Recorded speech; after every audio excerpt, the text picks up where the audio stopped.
Hello, नमस्कार दोस्तों। आप सभी का एक नए वीडियो में बहुत-बहुत स्वागत है। दोस्तों, आज के इस वीडियो में हम जिस कंपनी के बारे में बात करने वाले हैं, उसका नाम है राज रतन ग्लोबल वायर लिमिटेड। दोस्तों, एक समय पर ये बहुत ही फेमस कंपनी थी। फेमस इसलिए थी कि इसमें जो ग्रोथ देखने को मिली थी, वो बहुत अच्छी ग्रोथ देखने को मिली थी। इसका प्रॉफिट बढ़ रहा था, इसका रेवेन्यू बढ़ रहा था। लेकिन दोस्तों, पिछले 3 से 4 सालों की बात की जाए तो यहाँ पर बहुत सारी प्रॉब्लम देखने को मिल रही है। वो प्रॉब्लम क्या है दोस्तों? और जो कंपनी का या 526 का Q4 का रिजल्ट आया है, वो कैसा देखने को मिला है, और रिजल्ट के बाद मैनेजमेंट की जो कमेंट्री देखने को मिल रही है, उसमें क्या-क्या चीज़ें मैनेजमेंट के द्वारा बताई गई हैं, आज की इस वीडियो में हम डिटेल बात करने वाले हैं। दोस्तों, वीडियो में अंत तक बने रहिएगा, और यदि अभी तक आपने चैनल को सब्सक्राइब नहीं किया है तो प्लीज़ चैनल को सब्सक्राइब करके बेल आइकन को प्रेस कर दीजिए। दोस्तों, कंपनी के बिजनेस के बारे में बात करने से पहले इसके कुछ पैरामीटर पर हम बात कर लेते हैं। दोस्तों, कंपनी का जो पी है वो 30.4 है, और जो इस इंडस्ट्री का पी देखने को मिल रहा है वो 26.7, यानी पी के हिसाब से अभी ये कंपनी महंगी देखने को मिल रही है। आर ओ सी 13.3 है, आर ओ ई 11.6 है। तो ये दोनों में पैरामीटर जो हैं वो बहुत ज़्यादा अच्छे तो नहीं, फिर भी ठीक ठाक देखने को मिल रहे हैं। डेब्ट टू इक्विटी रेशियो की बात की जाए तो ये 0.5 है। पी रेशियो की बात की जाए तो -2.69 है।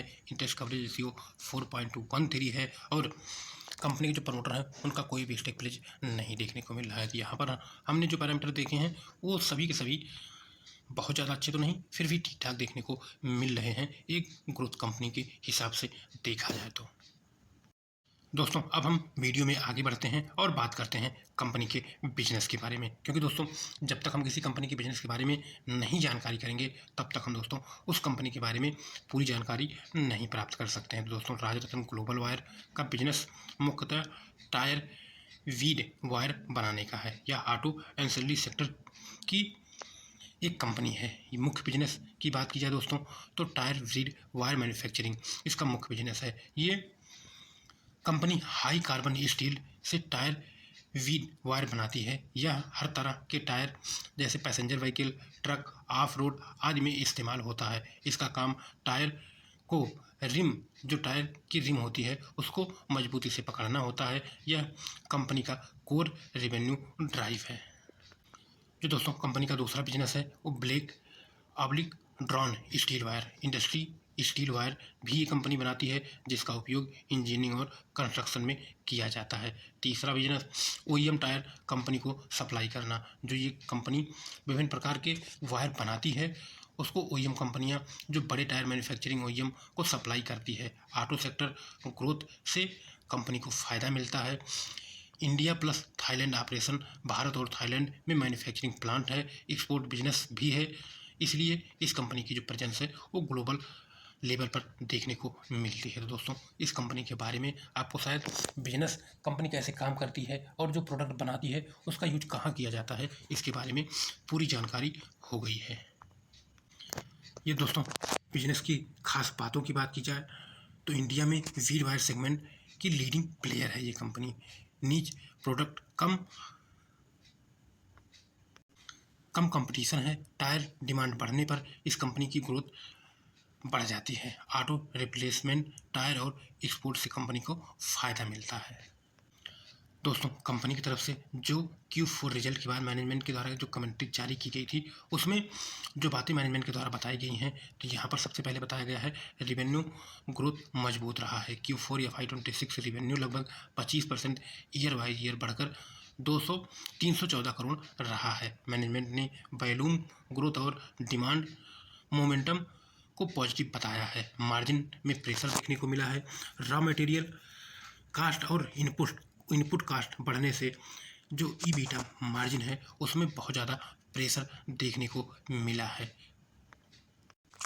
ये दोस्तों, कंपनी के क्वार्टरली रिजल्ट की बात की जाए तो आप यहाँ पर देख सकते हैं कि एक साल पहले कंपनी की इनकम 251 करोड़ थी, जो बढ़कर 314 करोड़ तक पहुँच चुकी है। और जो कंपनी की इनकम है अपने ऑल टाइम हाई पर देखने को मिल रही है एक क्वार्टर में। यदि ऑपरेटिंग प्रॉफिट की बात की जाए तो एक साल पहले ऑपरेटिंग प्रॉफिट 33 करोड़ था, और यहाँ पर आप देख सकते हैं घटकर 29 करोड़ रह गया है। जबकि कंपनी के रेवेन्यू में, कंपनी की इनकम में एक अच्छी ग्रोथ देखने को मिली थी, लेकिन ऑपरेटिंग प्रॉफिट में ये गिरावट देखने को मिल रही है। और गिरावट की वजह क्या है कि 1 साल पहले जो ऑपरेटिंग प्रॉफिट मार्जिन 13% था, वो घटकर 9% रह गया है, यानी 4% ऑपरेटिंग प्रॉफिट मार्जिन में गिरावट देखने को मिल रही है। नेट प्रॉफिट की बात की जाए तो नेट प्रॉफिट में भी गिरावट देखने को मिल रही है।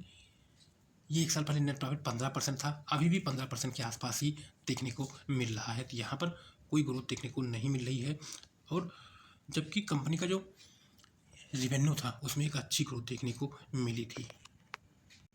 तो दोस्तों, यहाँ पर मैनेजमेंट ने यही बताया है कि जो इसके नेट प्रॉफिट या ऑपरेटिंग प्रॉफिट में गिरावट देखने को मिल रही है, वो क्यों देखने को मिल रही है। मैनेजमेंट ने आगे बताया कि मार्जिन शॉर्ट टर्म प्रेशर है, पर इफिशियंसी इनिशिएटिव चल रहे हैं, यानी इफिशियंसी बढ़ाने के लिए बहुत सारे काम कंपनी कर रही है। इंडिया प्लस थाईलैंड बिजनेस का जो ऑपरेशन है, उस पर मैनेजमेंट ने बात करते हुए कहा कि भारत और थाईलैंड दोनों में ऑपरेशन डिमांड स्टडी देखने को मिल रही है। यूटिलाइजेशन इंप्रूवमेंट और ऑपरेशन लिवरेज पर फोकस बताया गया है। ग्रोथ आउटलुक या 527 पर बात करते हुए मैनेजमेंट ने कहा है कि auto tyre industry demand healthy है, वॉल्यूम ग्रोथ गाइडेंस पॉजिटिव है, एक्सपोर्ट अपॉर्चुनिटी पर फोकस देखने को मिल रहा है, और प्रीमियम प्रोडक्ट मिक्स बढ़ाने की स्ट्रेटेजी कंपनी बना रही है। इसके अलावा दोस्तों, कास्ट ऑप्टिमाइजेशन से मार्जिन रिकवरी एक्सपेक्टेशन कंपनी कर रही है। तो दोस्तों, कैपेक्स और एक्सपेंशन पर बात करते हुए मैनेजमेंट ने बताया कि कैपेसिटी यूटिलाइजेशन बढ़ाने के लिए जो बाधाएं हैं, कंपनी उन पर ध्यान दे रही है। Chennai expansion ramp up long term growth drive माना गया है। दोस्तों, ये इस कॉल में मैनेजमेंट के द्वारा कुछ क्वेश्चन जो कि इन्वेस्टर के द्वारा पूछे गए हैं, उनका जवाब भी दिया गया है। एक क्वेश्चन जिस पर मैनेजमेंट ने जो मार्जिन रिकवरी से रिलेटेड था, उस पर मैनेजमेंट ने बात करते हुए बताया कि रॉ मटेरियल वोलेटिलिटी से प्रेशर देखने को मिला है। जो मार्जिन में प्रेशर है वो रॉ मटेरियल की जो कास्ट है उसमें वोलेटिलिटी देखने को मिली, उसके कारण देखने को मिला है। आने वाले क्वार्टर में better product mix, operation leverage और कास्ट कंट्रोल से मार्जिन इंप्रूव होने की उम्मीद बताई गई है। तो यहाँ पर मैनेजमेंट ने ये भी बता दिया है कि आने वाले समय में जो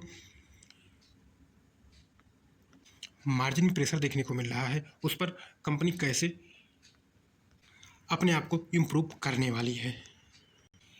यह दोस्तों, कंपनी के P&L की बात की जाए तो आप कंपनी की इनकम देखिए कि मार्च 2022 तक कंपनी की इनकम बहुत अच्छी तरीके से बढ़ी थी। यहाँ पर आप ध्यान दीजिए, मार्च 2022 तक कंपनी की इनकम बहुत अच्छे से बढ़ी थी। उसके बाद मार्च 22 से लेकर मार्च 25 तक वो एक ही रेंज में देखने को मिल रही है। लेकिन अभी मार्च 2026 में कंपनी की जो इनकम है ईयर बाई ईयर, उसमें एक अच्छी ग्रोथ देखने को मिल रही है, और ये अपने ऑल टाइम हाई पर देखने को मिल रही है। यानी जो एक समय पर कंपनी का जो रेवेन्यू था उसमें कोई ग्रोथ देखने को नहीं मिल रही थी, अब दोस्तों कंपनी उस स्टेज से निकलकर रेवेन्यू में ग्रोथ दिखाना शुरू कर चुकी है। और मैनेजमेंट के द्वारा जो चीज़ें बताई गई हैं आने वाले समय में, खासकर प्रॉफिट ग्रोथ को लेकर, यदि वो सभी चीज़ें अच्छे से एग्जीक्यूट होती हैं तो आने वाले समय में जो यहाँ पर आपको नेट प्रॉफिट है उसमें ग्रोथ नहीं देखने को मिल रही है, आने वाले समय में वो भी एक अच्छी तरह से ग्रोथ देखने को मिलने वाली है। आप यहाँ पर देख सकते हैं मार्च 2022 में कंपनी का जो नेट प्रॉफिट था 124 था, और अभी 70 देखने को मिल रहा है। यानी अभी कंपनी का जो प्रॉफिट है वो बहुत ज़्यादा नीचे देखने को मिल रहा है। लेकिन अभी कंपनी अपना रेवेन्यू बढ़ा चुकी है, बस कंपनी को ध्यान देना है अपने मार्जिन पर, और मैनेजमेंट के द्वारा बताया गया है कि वो कैसे अपने मार्जिन को सुधार करने वाली है। ये दोस्तों, बैलेंस शीट की बात की जाए तो कंपनी के पास रिजर्व जो है वो 640 करोड़ है, और बोरिंग 324 करोड़। तो कंपनी का ये जो बैलेंस शीट है वो काफ़ी स्ट्रांग देखने को मिल रहा है। यदि शेयर होल्डिंग पैटर्न की बात करें तो प्रमोटर के पास 65.20% का स्टेक है, और यहाँ पर लास्ट क्वार्टर में प्रमोटर ने बाइंग भी की है। एक क्वार्टर पहले उनका स्टेक 65.13 था, तो यहाँ पर मैंने प्रमोटर जो है उन्होंने बाइंग की है। एफआई के स्टेक की बात की जाए तो एफआई का भी स्टेक बढ़ते हुए देखने को मिल रहा है। डीआई के स्टेक में भी आपको पॉजिटिव चेंज देखने को मिल जाएगा, और यदि पब्लिक के स्टेक की बात की जाए तो पब्लिक का ओवरऑल स्टेक कम होते हुए देखने को मिल रहा है। यानी कंपनी में बहुत सारी चीज़ें आपको पॉजिटिव देखने को मिल रही हैं। चाहे वो ग्रोथ हो या यहाँ पर आप देख सकते हैं जो बड़े इन्वेस्टर हैं उनकी बाइंग, ये सभी चीज़ें पॉजिटिव देखने को मिल रही हैं। नेगेटिव क्या है, सिर्फ और सिर्फ जो प्रॉफिट है उसमें, प्रॉफिट मार्जिन उसमें जो प्रेशर देखने को मिल रहा है वही एक चीज़ नेगेटिव देखने को मिल रही है। बाकी सभी चीज़ें यहाँ पर पॉजिटिव देखने को मिल रही हैं। दोस्तों, यदि कंपनी के फ्यूचर ग्रोथ प्लान की बात की जाए तो राजरतन ग्लोबल वायर का फ्यूचर ग्रोथ प्लान मुख्यतः capacity expansion, export growth, premium product mix, margin improvement पर केंद्रित है। मैनेजमेंट के अनुसार टायर इंडस्ट्री ग्रोथ के साथ कंपनी वीड वायर डिमांड में मजबूत अवसर देख रही है। पहला है कैपेसिटी एक्सपेंशन।